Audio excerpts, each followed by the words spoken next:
Hey there everybody, Eric from Outer Limitless coming at you today with another video. Now here in my hands, this is the Olight Baldr Pro. This is the limited edition in gunmetal gray. Now I get things in the mail quite often for review, and when I received this, I took it out of the box. I held it in my hands. I looked at my wife and literally said, I need a gun for my light. I knew at the time this wasn't going to fit my firearms.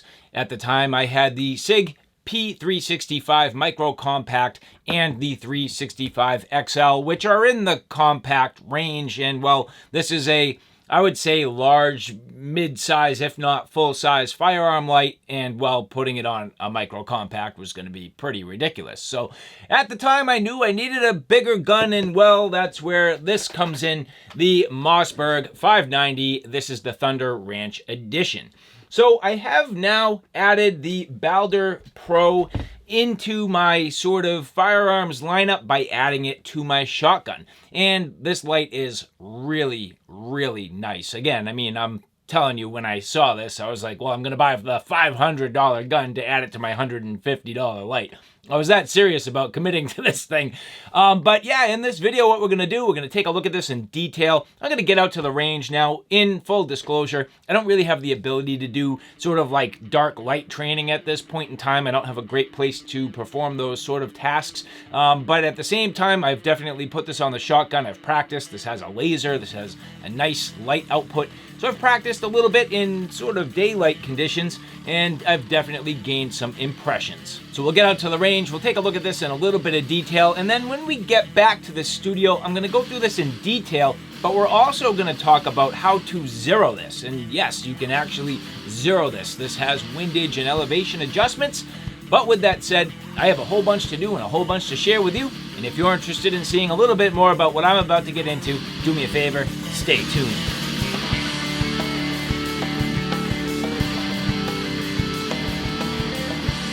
Now, before we get too far, I would like to say thank you very much to the people at Olight who did provide this for review. Now here, getting the Baldr Pro mounted onto the Mossberg 590 for some time out at the range. Now at this point, I am very much a novice getting a shotgun in my hands for pretty much, and I'm not going to say the first time, but it's really my first time with my own personal ownership of a shotgun, but mounting the light here and using it in a couple of different ways. Now, the first thing I can say is if I'm not careful, I definitely bang into it a little bit with my grip. I need to be a little bit careful to ensure that my hands are in the proper position, but doing a pretty good job here. And in this case, leveraging the laser to allow me to line in. Not perfect, but pretty good at this particular time at the range. I didn't have this perfectly sighted in. However, it was close enough to get me fairly close, keeping in mind that in the indoor range, I am using rifled slugs. So the accuracy is going to need to be a little more dialed in for the slugs rather than if I was using shot. But overall, pretty good. I'm definitely happy with the results, and I feel as though for my first time out here and really giving this a shot, the results were definitely acceptable. Now, I don't have an effective way to train with the actual light itself. I don't have the ability to bring this into a darker location, but keeping it mounted on the front of the gun and continuing to practice all the same.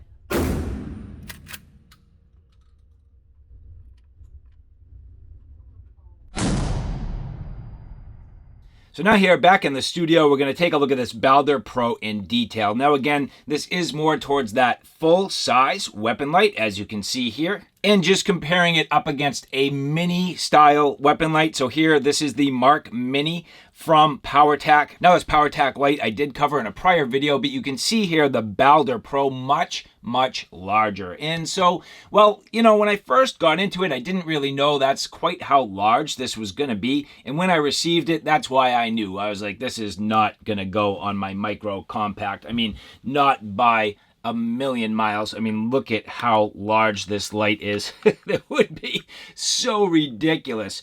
And so, well, that's why I knew I needed another firearm. And, you know, the shotgun, I needed it anyway, right? I needed another firearm. So yeah, well, anyway, so this is how the Olight has come to stay with me. This is going to be really the primary weapon light for my shotgun. And overall, you can see nice construction. Olight always doing a fantastic job. The way you get into the battery compartment, you pretty much pull this up and it releases in the back. Now you'll notice this is using non-rechargeable CR123s, so two of them here, one going in one direction, the other going in the other direction, and then as you seat this down, pretty much you lift that lever and that pops back into place. So pressing the light there, you can see you do have these switches on both sides. So they're, I don't know if you'd consider that like a paddle style switch, but they are nicely placed right where you need them. And for me, when I was reaching on my forend on the shotgun, right there, right where I need it. Now, I did find a couple times I bumped into them by accident. That's my own fault, and it's just a matter of getting used to it. But the placement, absolutely perfect. So like most weapon lights, when you single press, that will hold the light in the on position. When you long press and release, that is your momentary. And then if you double press, so with these two sort of paddles at the same time, you pinch, and that will do your tactical strobe. Now, one thing you'll notice is I would kind of like this. So remember, if you long press, well, that's momentary. I would almost like to be able to long press the paddles and then release, and the strobe would turn off. But unfortunately, it doesn't work that way. To me, that's just a little bit of a miss. I would love the ability to be sort of on my forend and then pinch these, do the tactical strobe, and then release, and it would turn off. Instead, you need to, again, press the button a second time. So these really do only lock into place and go on until you press it off again. Not a huge deal, but just something worth noting. Now, this is set up right now for a 1913 rail. You do have the ability to add a Glock adapter, which this does come with. So as you look in the packaging, I'm probably going to have to take this out and just store it. I don't have the need for a Glock adapter at this particular time, but I probably will in the near future. So just keeping that aside, that will be pretty nice. And this also, of course, comes with your operation manual. And then it also comes with this little hex key. So you can see here, this little hex key, well, this is what does your adjustment for both the windage and elevation. We're going to get into this in just a little bit, but continuing down to the bottom of this light, you can see here, this is your laser. So not only do you have this real nice reflector, it's fairly deep, a good size, has a little bit of a, I'm not going to call it a full strike bezel, but it definitely has that look, and then a nice reflector, but a good overall throw. This is a 1350 lumen maximum output, and that's what this is currently set at. So not only do you have your 1350 output, but if you single press and then quickly double press, well, that does dim down. So again, double press, that's the 1350. Double press here, that is 300 lumens. And that might be a good deal for somebody who's looking to use this for the home self-defense. The ability to use this, not necessarily bounce too much light back at you, and then still getting on the strobe if you need it for that tactical purpose. So the idea being that you can actually dial in the brightness is pretty cool. So again, when the light is on, a quick double press here, and that's going to bump it up now to that full 1350. So nicely done in the programming. I do like that. And again, back to the underside, you can see here is a switch. So this will change. Right now it is on the light only mode. If you switch to the middle, well, that's your light, and it is also your laser. Now, you're not going to be able to see this really too good, but there is the laser beam right in the middle of that light output. And just real quick, dimming the light down and reflecting off of this black fabric, you can see there the laser right in the middle of the beam. Or if you flip it all the way over, well, that is laser only. And again, you can either momentary and hold down and press, or you can single press, and at that point it stays on. So the laser being absolutely perfect, and that's what we're going to adjust both the elevation and the windage. And so at this point, my 590 is clear, with the exception being, well, if you look inside, you will notice this actually has a bore laser in it. So as I depress here, you'll see real quick down on the table, that laser. That's going to allow me to really sight this in with the Baldr Pro to make sure that this actually matches where I want it to hit. Now, there is, again, the windage and elevation adjustments. It is really easy to get on this, and that's why they provide you with this little hex key. So as we get into this here, the adjustments are down here. You can see this little hex key adjustment right there, as well as on the side. So I'm going to use this as I get it on the front of the shotgun to help me line it in. And so you're going to use this hole here to adjust the vertical or the elevation, and you're going to use this hole here for the horizontal or the windage. Simply mounting this on the front of the gun, no problem. Very typical to most other weapon lights. I do have it so that this will go literally all the way forward, which is going to buy me the furthest grip without interfering with the light. I have had some times when I bumped into it, not a big deal, but it's definitely something worth noting. So for me, getting this literally as far forward as I can is definitely going to have a little bit of an advantage. Now, if I'm not careful, it will kind of bump into things, but I have worked this out with my setup to be just about perfect on the front of the shotgun.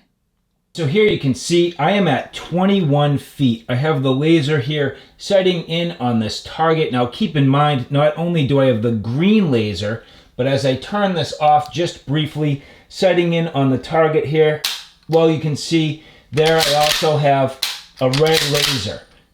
So that red laser is in the bore. And my goal right now, I am at 21 feet, which to me is a pretty reasonable shot for what's going to happen inside my house, keeping in mind that the green laser of the Baldr is going to be my sort of home defense and self-defense laser. So these two need to be married to the exact same shot on center. So right now, getting the green lined in on center and taking a shot. Well, you can see the red laser is coming in a little bit high, which means the green laser needs to come up. I feel as though left to right, it's pretty good. So we're just going to adjust the green laser and bring it up. So adjusting here, I believe it's going to be to the right. This will take maybe a couple of tries to get this right, and I'm not even sure exactly how far to go, so I don't know. I'm just going to do like 1.5 turns and see what we get. I tested that real quick and I went the wrong way, so now I need to go like 1.5 turns back to the left, and then I'm going to go like another... Oh, it moved pretty far. I'm just going to go like 3/4 of a turn and see how that does. And so I can tell you already, I blew way past centered. So this is going to have a good amount of adjustment and a good amount of movement with just simple little turns. So you got to be careful. I'm going to take my time here, really get this dialed in. It's just going to be a little bit finicky. But the only way for me to really figure this out is either using my, and I could use my bead sights, but unfortunately right now, I have this sort of red dot mounted with this entire assembly and the rail, which is going to get in the way of my, actually this is a fiber optic sight. So I can't really like fine tune the laser, except for kind of doing a little bit of trial and error, but I'll get it. It'll just take me a minute. And so at this point I have this pretty much perfectly centered. I got the elevation perfect and just a minor adjustment to the windage. But here you can see, getting on target right in the middle. So at about 21 feet, this is just about perfect. And I can tell you, even if it's not perfect, my double-aught buck is not gonna care. Flipping the switch on the bottom, changing the mode, and boom, there you go. Now flipping the switch on the bottom to the middle, there you go, laser, and boom, you light. Perfect. So all right guys, there you have it, a look at the Olight Baldr Pro limited edition in this beautiful gunmetal gray. I mean, for me, having a good quality light, whether it's a flashlight or a headlamp, or in this case, a weapon light, it makes a big difference for what you're trying to do and what you're trying to do effectively. And well, when it comes to a weapon light, you really shouldn't mess around too much. I mean, you're protecting your life with it. You might have some reasons to really want good, high quality output, the laser, the overall sort of shock resistance that this does seem to have, and the ability to perform when it matters the most. So Olight doing a nice job. Now, could I have outfit this Mossberg 590 in a number of different ways? I absolutely could. There's about a million ways you could set this up, all kinds of different attachments, all kinds of different lights, but for me, the Baldr Pro really did make sense. The ability now to get up on the fore end and right here in front of me, no problem. It's right there. It's on my hands right where I need it the entire time. I can literally just reach there without any difficulty. It's always where my sort of support hand is going to be, so quick and easy. And then again, my sort of philosophy for this being a little bit more, in my opinion, and for my needs, for that sort of home self-defense. Now, am I worried a little bit about shining the light off a wall and back at me? I don't know. I'd rather illuminate my target and make sure that I can, fully illuminate it and identify it positively. The other thing that's just fantastic, that laser. This laser is awesome. The ability to really get it dialed in and zeroed. So again, for me, it's going to be sort of more of that close quarters. It's not really meant, in my opinion, for that long range, and for that, I'm going to definitely rely on the optics. So having the laser, the ability at that point just to sight in without worrying about my sights, getting right on the target and just having a good, positive, straight line, aiming right for that target, no problem. The green being perfect, bright, clear, dialed in, absolutely fantastic. And so again, I'd like to say thank you very much to the people at Olight for providing this for review. I think it's a great light overall. I greatly enjoy it. And for the rest of you, if you like this content, do me a favor, take a look at my primary channel, my primary Outer Limitless YouTube channel. On that channel, I cover everything from outdoor excursions, hiking, camping, backpacking trips, all the gear that goes with it, from the backpacks to the shelters to the sleep systems and knives and axes, you name it. That's my Outer Limitless YouTube channel. So all right, guys, thanks for stopping by. I hope you like what you saw. I hope you found it a little bit informative. If you like what you saw, please like, share, and subscribe. And as always, thanks for stopping by. Take care now. I'll see you soon.